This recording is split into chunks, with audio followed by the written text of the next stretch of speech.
I'm Jodie Foster, and this is my career timeline. Incredibly long career. I'm in 52 years in the film business. The only thing that I trust is to ask myself that question, is it true or is it not true? What color, what lens, is it authentic, and is it real?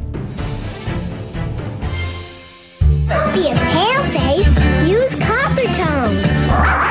Yes, I was 3 years old and I was the Coppertone girl in a Coppertone commercial, and it was on a boat in Sacramento and I was wearing only a bikini. I was going to be made to do things that I didn't want to do, like wear a bikini top. I said no, and I didn't have to wear one. There you go.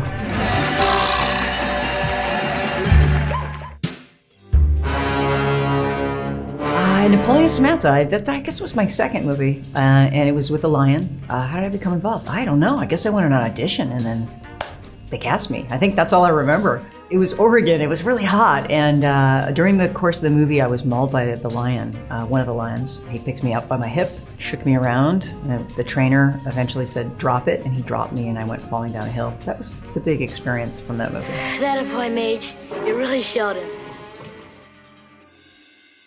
Talking to me? I became involved in Taxi Driver because I had already made a movie with Martin Scorsese called Alice Doesn't Live Here Anymore. So he wanted to cast me for Taxi Driver, and my mom thought he was crazy because, you know, I really didn't look like a prostitute, and but he had a lot of faith in that I could transform, and I did it. It's hard to ask a 12-year-old how they found their approach to their role. I just read the script and believed in the character, and Robert De Niro at that time, he took me aside, and we did all these sort of elaborate improvisations, which I had never done before in my life. I realized for the first time that acting was something more than just being yourself. I remember seeing the movie for the first time and immediately saying, this is a great film. This is a great film. And it was much in the tradition of movies that I loved at that time, like, you know, Straw Dogs and Lenny. Those extraordinary movies from the 1970s, auteur-driven anti-hero films. I don't know who's weirder, you or me. I became involved with Q's because I ran after it. I said, okay, I want to do this. They said they don't want you. So I had to kind of beat down the door. Then they said they didn't like how I acted. So I had to come back. The director wanted me, but I had to come back. The best you can do. There was a real rape scene in the film, and that was difficult and traumatic especially for the men. I think very hard on them. There was a lot of crying from the guys, and I found myself in the role of making everybody feel better. While I was there, I met with a lot of people from rape crisis centers, and that kind of shocked me into having to create a character. So it was definitely a jarring movie for an actor. Get out of here. I'm trying to read. Lamentate was my first feature film. I read the script immediately as an actress and said, I want to direct this movie. So I, once again, kind of banged down the door and told them, I will act in the movie, but I really want to direct the movie. They didn't really listen to me. And then finally, I was able to get the movie financed with me directing and acting the film. And that's how it happened. Part of it that I didn't really understand was the editing. So that was something that I had to think about. And I went into some cutting rooms in order to understand what editing was. The gift of being young is that you're kind of blind. And you don't 100% realize that other people are going to see your movie. You just do it for yourself. And I think that was the gift of making Little Man Tate at such a young age. I love you, Mom. I love you too, kiddo. Killer is on the loose. A rookie FBI agent is on his trail. I had to punch some people in the head to get Silence of the Lambs. I had already just won an Oscar, but the director I knew had in mind another actress. So I flew myself to New York and I went to his office and asked for an appointment and said, I want to be your second choice. I have a lot of memories from Silence of the Lambs.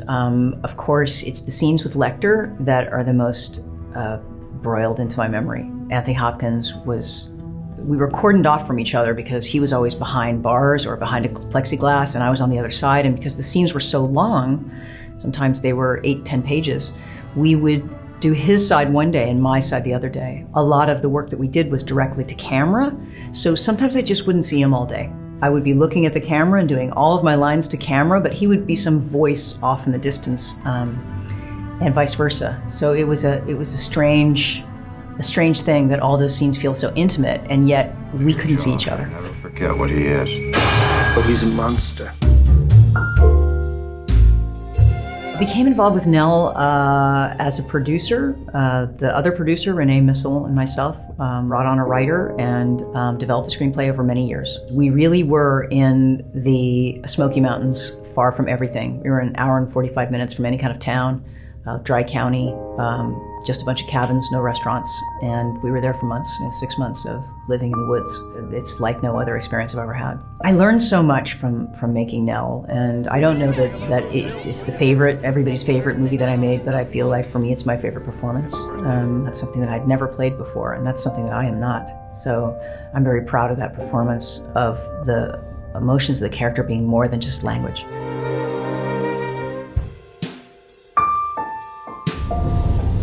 Contact was a big movie, a first really massive movie, where all sorts of different locations and elaborate sets and things like that I'd ever done. And it was amazing to be able to think about science.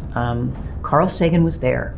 He had originally written the first screenplay before he wrote the book of Contact, and then he was there on set with us for the beginnings of it. In fact, he gave us a whole kind of billions and billions and billions class, like a seminar. So that was the best part of the movie. Tells me that it was real.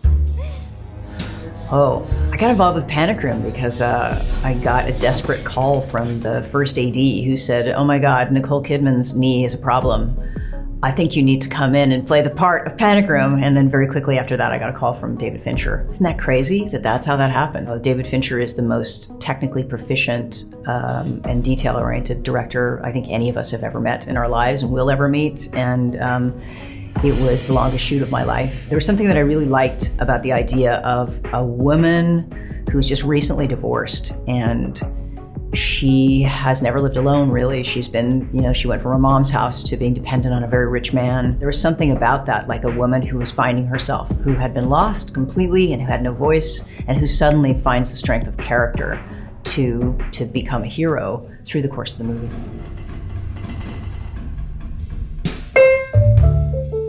Inside Man was easy. I read that script and said, I want to play that. That's kind of how it worked. Spike had this idea that they would spend a lot of time working on the stuff that had to do with the bank, and then they would spend no time on anyone else. So sometimes you'd have a long 6-page long scene and you only get 2 takes, and even if you messed up, he wouldn't cut. He'd just like, keep going. So I had no idea what was going to end up on screen. There was something that I loved about her joyfulness in the middle of this bank robbery with all these bad people, and the fact that she was this corrupt lawyer that was there to fix everything. Honor, you know about this hostage situation. The Beaver, I remember where I was when I read The Beaver. I remember exactly where I was lying on that couch, and I said, wow, I've never seen anything like this, and I gotta make this movie. It's an insane premise, and it's an allegory that I felt was the story of my life at that particular moment, and maybe it is a midlife crisis. That was tough to convince people that it was not a comedy. And that really was what I spent the whole movie doing, I think, was trying to let people understand that this film was a tragedy, and that the tone of the film had to shift with his psyche. The man is fighting with the puppet.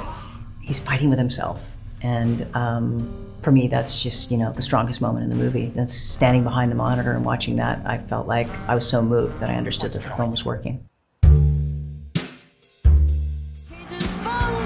I was looking at things to direct in television, and I read the book of Orange is the New Black, and I said, I want to do this. And they said, sorry, it's taken.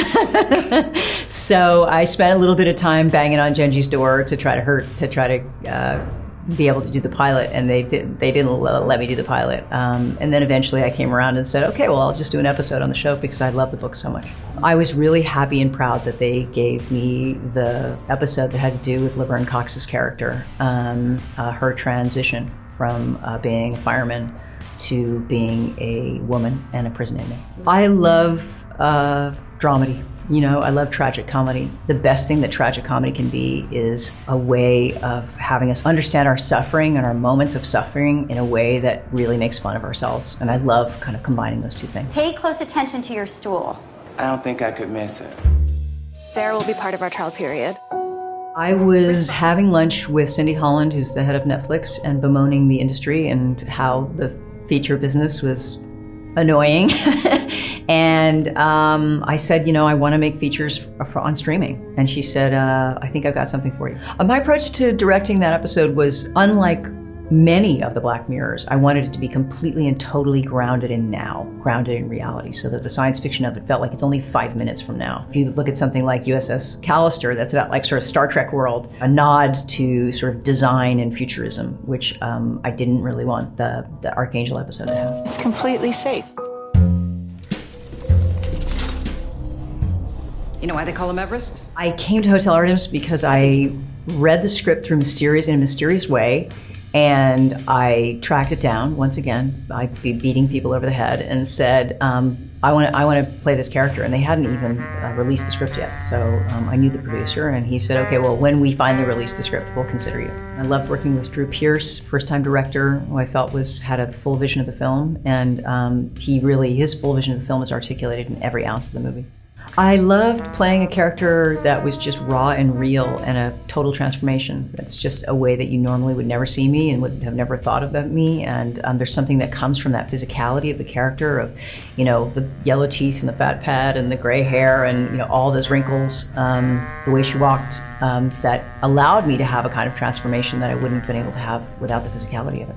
My balance has shifted in terms of directing and acting. It used to be 90% acting and 10% directing. I started when I was, 25, 26.